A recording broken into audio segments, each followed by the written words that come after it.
امام اعظم رضی اللہ تعالی عنہ نے صحابہ کرام سے براہ راست سما کیا. اب امام الائمہ فی الحدیث کا اگلا مرتبہ بیان ہو رہا ہے.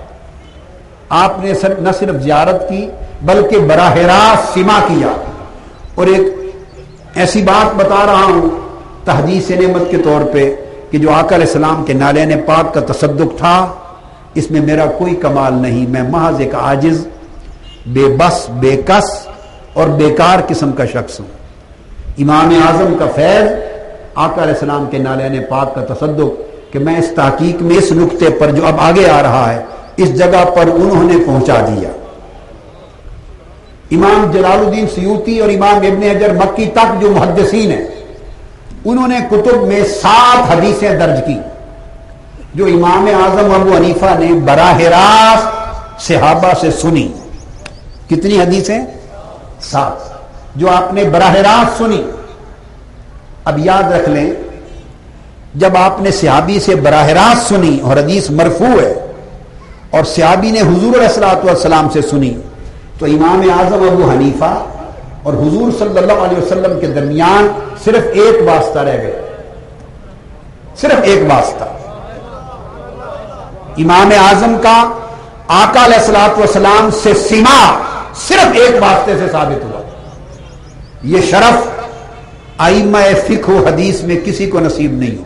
قبل اس کے کہ میں آگے بڑھوں میں بتا دوں کہ امام بخاری نے بخاری شریف میں امام بخاری نے جو سب سے اعلیٰ سند ہے امام بخاری کی، اعلی سند، سب سے چھوٹی سند جو صحیح بخاری میں امام بخاری حضور علیہ الصلوۃ والسلام سے روایت کرتے ہیں وہ 3 واسطوں سے ہے. امام بخاری رحمت اللہ تعالی علیہ ان کے پاس 3 واسطوں سے کم واسطوں کی کوئی حدیث نہیں ہے، اور امام مسلم کے پاس 4 واسطوں سے کم واسطے کی کوئی حدیث نہیں ہے. امام مسلم کی عالی سند جو سب سے کم واسطوں کی ہے وہ 4 واسطوں سے ہے، بقایا 5 اور 6 اور زیادہ واسطوں کی ہے. یعنی امام مسلم اور حضور علیہ السلام کے درمیان کم سے کم بھی 4 واسطے راویوں کے. اور امام بخاری کی سب سے اعلیٰ سند 3 واسطوں کی ہے.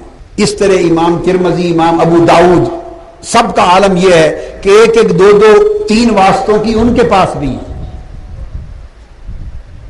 تو یاد رکھ لیں کہ 3 واسطوں سے کم حدیث کی سند ائمہ حدیث میں سے کسی کے پاس نہیں ہے. نہ بخاری میں، نہ مسلم میں، نہ ترمذی، نہ ابو داؤد، نہ نسائی، نہ ابن ماجہ. ان کی انتہا سند میں قرب، رسالت مآب صلی اللہ علیہ وسلم کے ساتھ قرب کی، اور اقرب الی الرسول صلی اللہ علیہ وسلم، اقرب الطرق اور مختصر ترین 3 واسطوں کی سند ہے. اس کو امام بخاری نے خلاصیات کا نام دیا ہے. کیا نام دیا؟ خلاصیات. خلاصہ سے یعنی 3 واسطوں والی سند. ایسی حدیثیں امام بخاری کے ہاں صحیح بخاری میں کل 22 ہے. میں نے اکثر کتابوں میں وہ ثلاثیات اکٹھی جمع نہیں کی گئی، بہت کم موجود ہے مگر ان چیزوں پر توجہ نہیں ہوئی. کتابوں میں جہاں موجود تھی ان کو نکال کے کھنگال کے تو میں نے اپنی بخاری شریف کے لیے جو میری اسانید ہیں، ذاتی اسانید، میرے اساتذہ اور شیوخ کے ذریعے امام بخاری تک متصل اسانید، وہ جو میرا ثبت اس کا نام میں نے حلیۃ الراوی والقاری رکھا ہے. حلیۃ الراوی والقاری باسانید الصحیح للبخاری. اس میں نے امام بخاری کی 22 ثلاثیات کو جمع کر دیا. اب یہ آپ کو آسانی کے ساتھ ساری بخاری میں سے ثلاثیات ایک جگہ یکجا ہے. ساری تخریج پھر اس کے ساتھ دے دی ہے، تخریج.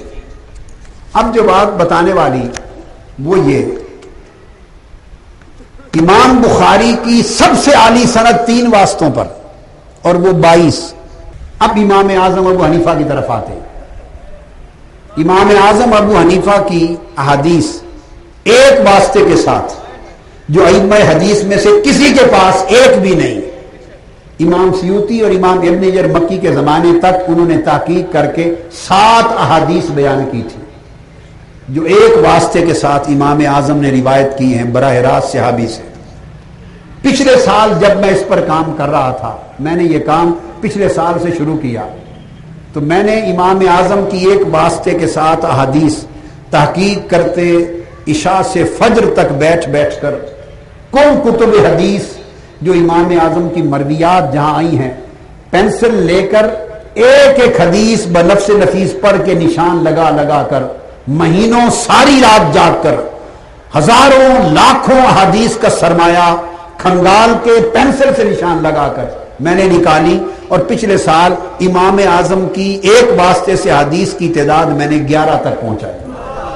یہ ایک اضافہ تھا 500-600 سال کے بعد جو 7 احادیث سے تعداد بڑھ کر 11 تک پہنچی. اور اس مہینے جب میں نے مکمل کیا اس کام کو، امام اعظم کا فیض تھا کہ میں نے امام اعظم کے ایک واسطے سے روایت ہونے والی احادیث کی تخریج کر کے 16 احادیث کی تعداد مکمل کر. 16. امام بخاری کی ثلاثیات 22 ہیں. اب اس کے لیے اصطلاح موجود نہیں تھی. ایک واسطے سے جو حدیث روایت ہو اس کی اصطلاح موجود نہیں تھی، کیونکہ کتب حدیث میں کوئی حدیث ایک واسطے سے امام اعظم کے علاوہ ان کی تھی نہیں. 3 واسطوں تک تھی، سو اصطلاح ثلاثیات بن گئی. اب جب ایک واسطے کی حدیث نکلی تو میں نے کہا فن حدیث میں اس کی اصطلاح ہونی چاہیے. آج ہم اصطلاح وضع کر کے داخل کر دیتے ہیں، اگلی نسلوں میں اساتذہ طلباء پڑھیں گے پڑھائیں گے، وہ شامل نصاب ہو جائے گی.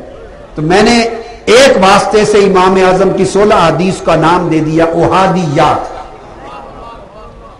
22 ثلاثیات البخاری تھی اور 16 احادیات الامام الاعظم.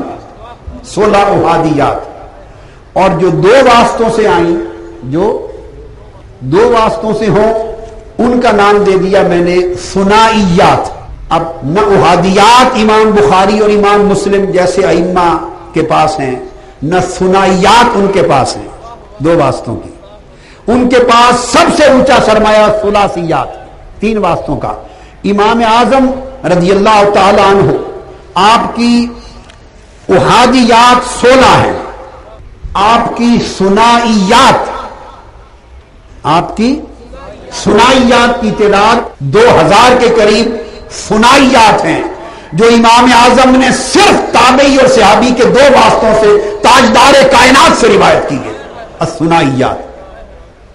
اور ثلاثیات امام اعظم کی، امام بخاری کی ثلاثیات کتنی ہیں؟ 22 ہیں. امام اعظم کی ثلاثیات 4000 ہیں. پھر انہیں امام الائمہ فی الحدیث کیوں نہ کہوں. 4000 ثلاثیات ہیں. اور رباعیات جو 4 واسطوں کے ساتھ ہیں وہ اتنی کثیر ہیں کہ ان کی تعداد ہی نہیں. ہم آئیں گے عدد پر، اینڈ میرا اس پر ہوگا کہ امام اعظم نے کتنے عدد حدیث روایت کی ہے. یہ 17 کا تانا دینے والے اس پر اینڈ ہوگا آج کی گفتگو کا کہ کتنی احادیث آپ سے مروی اور کہاں کہاں مروی. ہزارہا آپ کی رباعیات ہیں جو 4 واسطوں سے مروی ہیں. یہ تو ایک بات ہو گئی. اس کے بعد آگے جو بڑی ایمان افروز نقطہ یہی واضح کرتا چلوں وہ یہ کہ امام بخاری کی جو ثلاثیات ہیں، میرا سبت حلیت الراوی والقاری اس میرے کتاب کے صفحہ 48-47 سے شروع ہو جاتی ہیں. اب یاد رکھ لیں 22 ثلاثیات امام بخاری کی 5 راویوں سے مروی ہے. بڑی خاص بات بتا رہا ہوں. ثلاثیات امام بخاری کی 22 ہیں، مگر راوی جن سے امام بخاری نے لی ہیں براہ راست وہ کتنے ہیں؟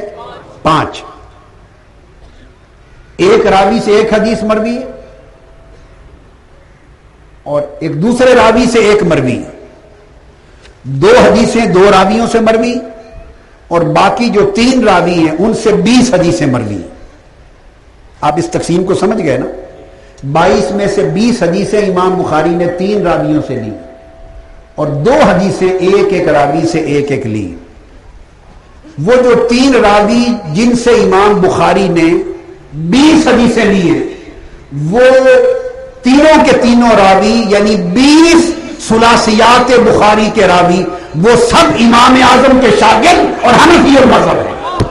وہ امام بخاری کے شیخ ہیں، اور شیخ بھی عام نہیں، امام بخاری کے شیخ ہیں فی الثلاثیات، جو امام بخاری کا سب سے بڑا سرمایہ فخر ہے. صحیح بخاری شریف کی سب سے بڑی عالی سند ثلاثیات 22، اس میں سے 20 حدیثیں آؤٹ آف 22 امام اعظم کے شاگردوں سے امام بخاری نے لی. اگر امام اعظم کے شاگردوں کو ایک طرف کر دیا جائے تو ثلاثیات کا فخر ختم ہو جاتا ہے. اور وہ 3 کون ہیں جو امام بخاری کے شیخ ہیں اور امام اعظم ابو حنیفہ کے شاگرد ہیں؟ وہ ایک ہیں مکی بن ابراہیم، یہ راوی بخاری بلکہ پوری سیاستہ کے راوی ہیں، مگر شیخ البخاری امام بخاری کے استاذ ہیں، اور ثلاثیات کے ایک راوی ہیں مکی بن ابراہیم، یہ امام اعظم کے شاگرد ہیں. دوسرے راوی ثلاثیات کے ہیں امام ابو عاصم الضحاک بن مخلد النبیل، ابو عاصم الضحاک بن مخلد النبیل، یہ دوسرے راوی ہیں، سب سے زیادہ ان سے مروی ہیں ثلاثیات امام بخاری، یہ امام اعظم کے شاگرد ہیں، اشہر تلامذہ میں سے. اور تیسرے ایک راوی امام بخاری کے ثلاثیات میں محمد بن عبداللہ الانصاری، یہ امام اعظم کے شاگرد ہیں. 3 شاگرد امام اعظم کے وہ ہیں جنہوں نے امام بخاری کی 20 ثلاثیات کو روایت کیا ہے، باقی بچتی ہیں صرف 2. ایک اس شیخ سے امام بخاری نے لی ہے اور ایک شیخ سے لی ہے. یہ تعلق ہے ثلاثیات البخاری کا امام اعظم سے. یہ کتاب میں نے امام اعظم کی 16 احادیث احادیات الامام الاعظم 16، ان کو میں نے اپنی اسانید، یہ میرا ثبت ہے امام اعظم تک، حنفی ثبت ہے میرا، کسی کو شک نہ رہے کہ میں حنفی ہوں. میں پیدا ہوا تب بھی حنفی تھا، آج بھی حنفی ہوں، اور انشاءاللہ میری موت بھی حنفیت پر ہوگی.